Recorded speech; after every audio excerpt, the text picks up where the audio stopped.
ਮੀਆਂ ਜੀ ਤੁਹਾਡੀ ਤੇ ਮੇਰੀ ਲੜਾਈ ਹੁੰਦੀ ਏ। ਮੇਰੇ ਮਾਂ ਪਿਓ ਨੂੰ ਬੁਰਾ ਭਲਾ ਕਿਉਂ ਕਹਿੰਦੇ ਆ? ਆਪਸ ਚ ਨਿਬੇੜਿਆ ਕਰੋ ਗੱਲ। ਆਪਸ ਚ ਕਿਉਂ ਨਿਬੇੜੀ ਏ? ਮਸ਼ੀਨ ਖਰਾਬ ਹੋ ਜੇ, ਮਸ਼ੀਨ ਨੂੰ ਥੋੜੀ ਗਾਲਾਂ ਕੱਢਣੀਆਂ, ਗਾਲਾਂ ਤਾਂ ਕੱਢੀ ਦੀਆਂ ਕੰਪਨੀ ਨੂੰ। ਮੂੰਹ ਬੰਦ।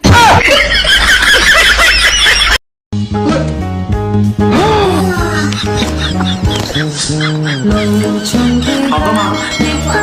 来，继续喝。哎呦我的妈！你别笑。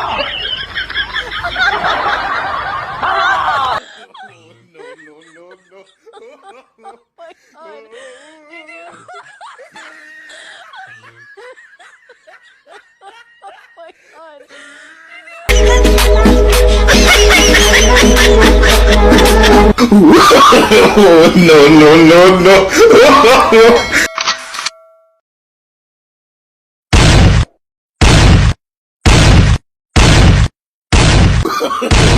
no, no, no, no.